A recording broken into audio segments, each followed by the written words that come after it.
Bapak Ibu sekalian, kalau sekarang kita sudah merencanakan, insya Allah saya akan bangun malam nanti, bisa. Kemudian kita sudah siap untuk tahajud. Bagaimana cara Nabi mengajarkan kita tahajud? Bagaimana sifat sholatnya? Disampaikan oleh para sahabat yang lebih banyak diriwayatkan oleh kerabat Nabi Sallallahu Alaihi Wasallam. Ada diantaranya Aisyah, diantaranya Ibnu Abbas, dan diantaranya Ibnu Umar. Mari kita lihat beberapa keterangannya. Satu, dari segi bacaannya, Nabi Sallallahu Alaihi Wasallam diriwayatkan hadis dari Al-Bukhari nomor hadis 3569 dan hadis Muslim nomor hadis 738. Ini hadis diterima dari Aisyah radhiyallahu anha.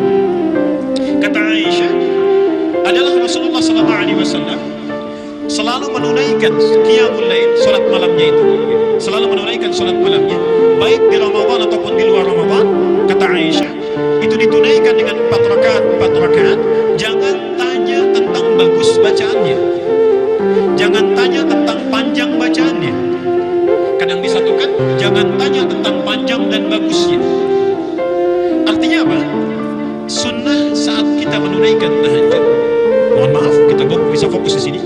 Sunnah saat menunaikan tahajud sedapat mungkin dibaca dengan tartil, berapapun ayat yang bisa kita hafalkan dan bisa kita baca. Sedapat mungkin dibaca dengan tartil. Mari kita lihat sebentar. Saya beri contoh. Misal, antum ingin menunaikan tahajud, baru hafal 50 ayat Al-Baqarah.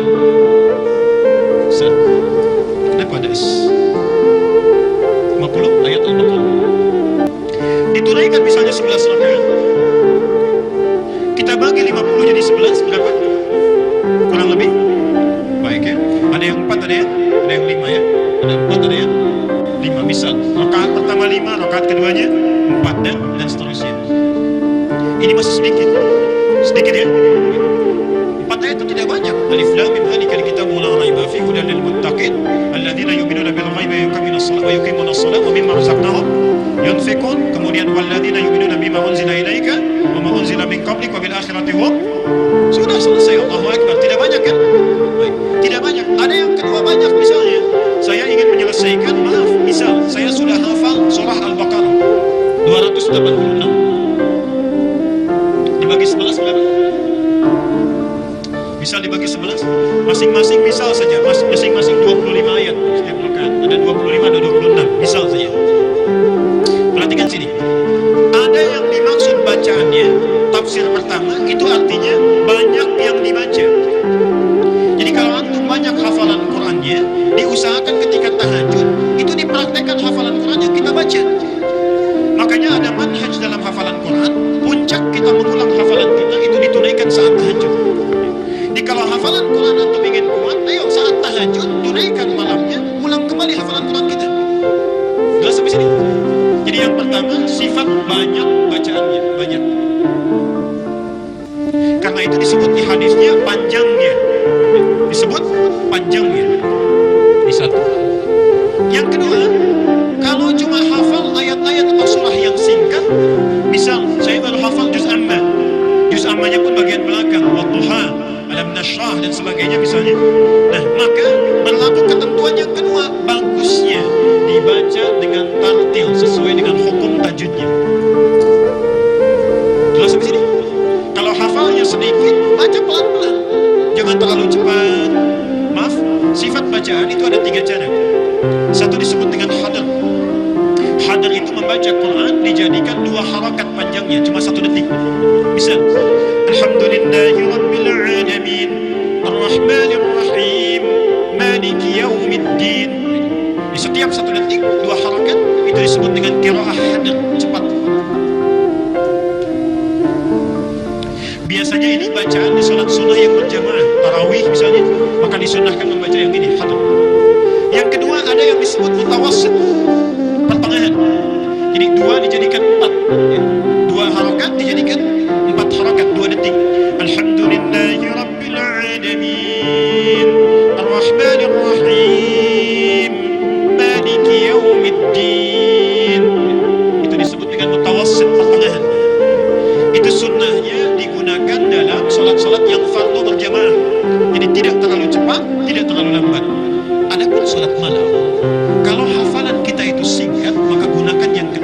tiwal yang paling panjang, 6 harakat.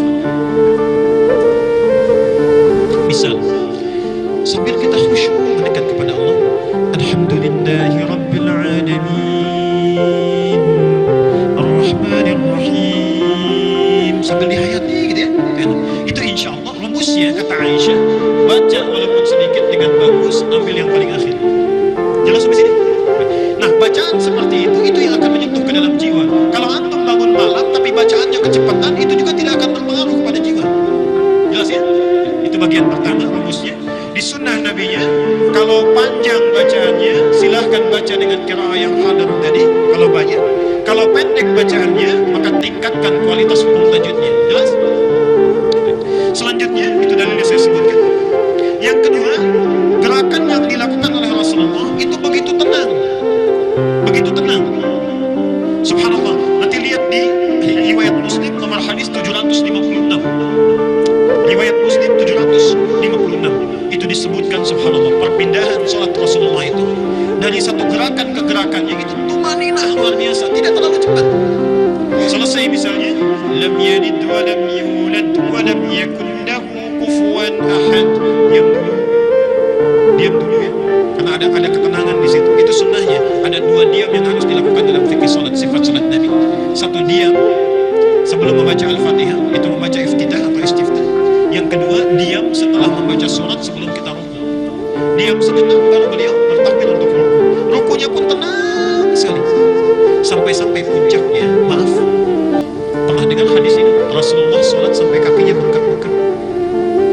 Sampai Aisyah terseduh-seduh melihatnya. Beliau sedang tertidur, tiba-tiba tergeser tangannya, kena kaki Rasulullah. Bangun, melihat suaminya sedang tahajud, sampai kelihatan kakinya bengkak, subhanallah. Sampai terseduh-seduh ketika salat, tidak banyak orang tahu, itu baru rakaat pertama. Baru rakaat pertama. Kata Aisyah, kenapa lahir hadis ini? Jangan tanya panjang dan bagusnya, karena panjangnya bacaan Nabi, sekalipun cuma 3 surat, surat itu yang dibaca Al-Baqarah, Ali Imran, An-Nisa. Itu satu.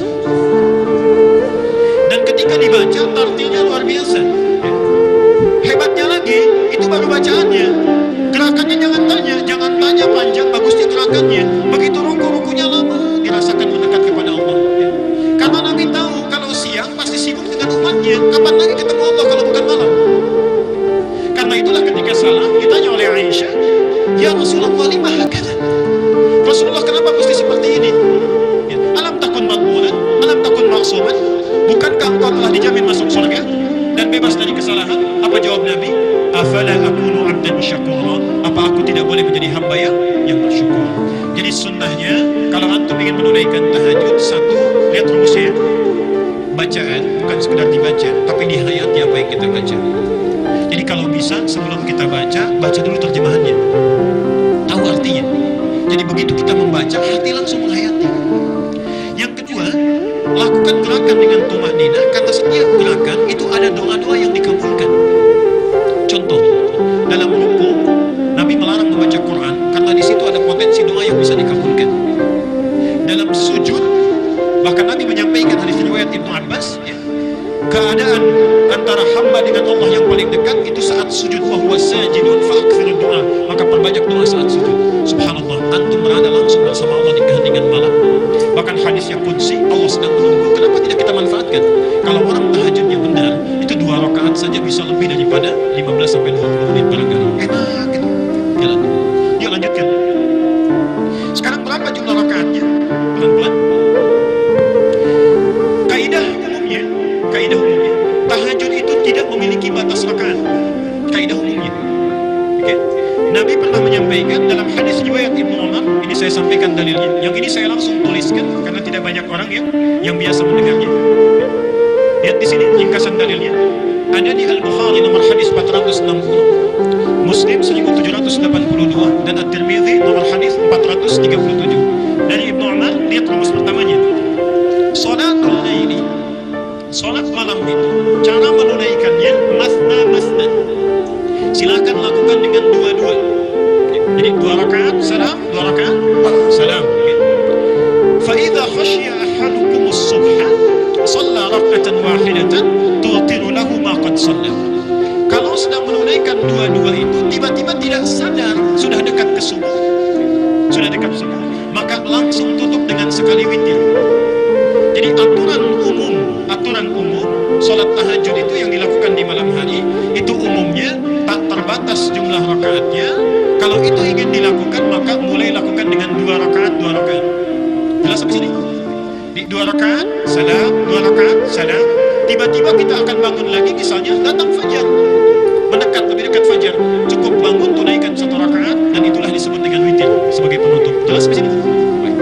Adapun yang sering dilakukan Nabi, walaupun Rasulullah menyampaikan umumnya kepada para sahabat, kenapa hikmahnya menyampaikan dua-dua? Karena Nabi tahu kalau sahabat diajarkan satu amalan pasti akan ditiru itu, pasti akan ditiru. Pertanyaan saya, apakah semua orang bisa meniru Nabi? Belum tentu. Memang 2 rakaat, tapi rakaat pertamanya Al-Baqarah, Ali Imran, An-Nisa misalnya, belum tentu bisa ikut. Belum tentu bisa ikut. Karena itu diberikan kemudahan oleh Rasulullah yang biasa dilakukan Nabi. Lihat sini.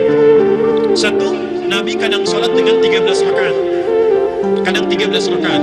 Ini yang biasa dilakukan oleh Rasulullah. Ini kalau tinggal beliau di rumahnya Maimunah. Di rumahnya Maimunah. Hadisnya sahih, di antaranya di Abu Daud nomor hadis 1367. 1367. Ini langsung diriwayatkan oleh Ibnu Abbas, dan saat itu Nabi sholatnya bersama Ibnu Abbas. Jadi Ibnu Abbas sedang diajarkan sholat tahajud oleh Rasulullah, ditunaikan 13 rakaat. Kalau 13 rakaat ada 2 cara. 1, tunaikan dulu sholat yang ringan 2 rakaat, disebut dengan khafifatin. Ini tidak perlu pakai surah. Kita sholat misalnya takbir saja, Allahu Akbar, kemudian langsung kita bisa baca Al-Fatihah, iftitahnya sedikit saja, langsung Al-Fatihah ya, sampai dengan waladhdallin, amin, kemudian rukuk. Jadi tidak membaca surah. Itu 2 rakaat pembuka, disebut khafifatin, 2 rakaat yang ringan. Selanjutnya tunaikan 2, yang terakhir ditutup witirnya 1 ya. Jadi kalau antum ingin menunaikan sholat yang 13 rakaat, maka rumusannya formula 1, 2 rakaat ringan, kemudian selanjutnya masuk tahajud 2 rakaat sampai dengan ke-10-nya ya. Kemudian setelah itu tutup dengan 1 witir. Yang kedua, kalau beliau menginap di rumah Aisyah, itu yang sering dilakukan adalah 11 rakaat. 11 rakaat. Formulanya bagaimana? Ya, kita lihat hadisnya sahih. Al-Bukhari nomor hadis 3569, Muslim nomor hadis 738. Kalau dilakukan dengan 11 rakaat bisa dengan 2 cara. 1, yang dilihat oleh Aisyah langsung, Nabi melakukan 4 kemudian witirnya 3. Jelas ya? 4 witirnya 3. Jadi 4 rakaat pertama, 4 rakaat kedua, kemudian witirnya 3. Tapi ketika Nabi menyampaikan kepada sahabat yang lain, subhanallah, 11 ini diberi pilihan. Bahkan bahasa Nabinya masna, 2-2 ya. Jadi kalau antum ingin menunaikan 11 rakaat, boleh 4-4-3, boleh 2-2-2-2, witirnya terakhir ditutup dengan bisa 3, bisa 1 ya. Bisa 3, bisa 1. Tapi tolong catat gini ya, tolong catat dengan penting. Sifat sholat Nabi, kalau beliau melakukan di 4-4-3, itu biasanya di setiap rakaatnya, misal yang 1, yang 4 ini, itu banyak yang dibaca, ditamatkan, diselesaikan. Misal 4-4-3, dari 4-4-3 ini ingin menamatkan, misalnya mohon maaf 4-4-3 11 juz. Di setiap satu berdiri 1 juz misalnya, 1 juz. Jadi sekali 4 rakaat itu berapa juz? 4 juz. Ringan itu insya Allah. Demi Allah saya katakan ringan. Ketika antum berdiri, ringan itu ya, insya Allah. Yang berat berdirinya. Lihat sini sebentar. Perhatikan sini ya. Ini 4, ujungnya 3. Tapi kalau dipecah oleh beliau menjadi 2, kemudian 1 atau 3, perhatikan rumusnya. Ini sebetulnya rumus untuk memudahkan supaya kita tidak berdiri terlalu lama kalau tidak kuat. Contoh, ini kan 4. Antum tahan nggak berdiri sampai 4 juz? Tapi kalau kita berdiri dipecah jadi 2, 4 dibagi 2. 2. Yang tadinya berdiri 4 ini, berdiri misalnya sampai dengan 3 jam, misal 3 jam. Ketika dibagi 2, kaki kita itu hanya beristirahat 1,5 jam saja berdiri. misalnya 1 jam saja. Setelah selesai kan bisa duduk dulu, baru bangun lagi. Jadi rumusnya kenapa dibagi kepada dua-dua? Biasanya yang dua-dua ini untuk memudahkan dan memperingan cara kita berdiri. Jelas sampai di sini? Baik. Jadi kalau antum ingin nyaman, banyak berdirinya, banyak turun naiknya, silahkan tunaikan dua-dua. Kalau sekiranya ingin menamatkan Qurannya, sanggup berdirinya, silahkan tunaikan 4-4-3. Jelas sampai di sini? Baik. Jangan ribut begini. Oh, ini yang benar 4-4-3. Oh tidak, ini 2-2-3. Ya. Tapi sholatnya sama, tidak sesuai sunnah Nabi. Yang 4-4-3 30 menit, ya. Yang 2-2-2-1 cuma 20 menit, itu sama-sama keluar. Baik. Saya kira saya berhenti dulu di sini. Baik. Jadi setelah disampaikan amal itu, perhatikan sini ya. Antum pilih mana? Ingin dapat pahala 10 kebaikan atau dapat pahala 1000 bulan? Saya ulang, kita akan buat kesepakatan, dan ini ada di rumah Allah. Ada di rumah Allah. Dan Allah tidak akan menyalahi janji. Dan antum membuat kesepakatan, disaksikan oleh Allah insya Allah. Ada tawaran, dapat 10 kebaikan pahala, dapat 1000 bulan. Ingin nomor 1, nomor 2? Saya ulang. Ibu-ibu itu pintar itu kalau betul gitu ya. Saya berikan rumus ibu-ibu itu ya. Baik. Ada tawaran, gak ada yang ketiga, cuma 2. Pilih salah satu. Ingin dapat 10 kebaikan, ingin dapat 1000 bulan. Baik, dua-duanya gak ada masalah. Baik. Alhamdulillah. Perhatikan sini ya. Yang gak jawab masih ragu-ragu itu. Kalau antum bawa ilmunya saja hari ini, itu dapat 10 kebaikan. Tapi kalau antum amalkan malam ini, ilmu yang langsung diamalkan dengan amalan, perhatikan, yang langsung diamalkan dengan amalan, itu minimal pahala yang kita dapatkan 1000 bulan kebaikan. Kita mengamalkan amal ibadah dengan ilmunya, itu bedanya 1000 bulan dengan yang hanya sholat tanpa ilmu. 1. Jadi kalau antum tekad malam ini bisa bangun, kita tunaikan, setidaknya Allah memberikan pahala yang banyak. Kalau ditambah dengan baca Quran, hadisnya sahih. Misal, setelah sholat kita berbanyak istighfar, kemudian tilawah Quran. Perhatikan hadisnya sahih sekali. Orang yang membaca Al-Quran, kemudian dia mengamalkan kandungannya, maka akan dibangkitkan saat yaumul hisab, membawa mahkota yang sinarnya sangat terang, lebih terang dari mentari yang masuk ke dalam rumahnya, dipakaikan di kepala kedua orang tuanya. Saya ingin tanya, maaf ya, sampai detik ini antum sudah semaksimal apa berbuat baik kepada kedua orang tua? Jangan katakan orang tua saya sudah tidak ada mantan orang tua. Oke. Sudah sebaik apa? Kalau maaf ya, tolong dibawa ini sampai ke rumah.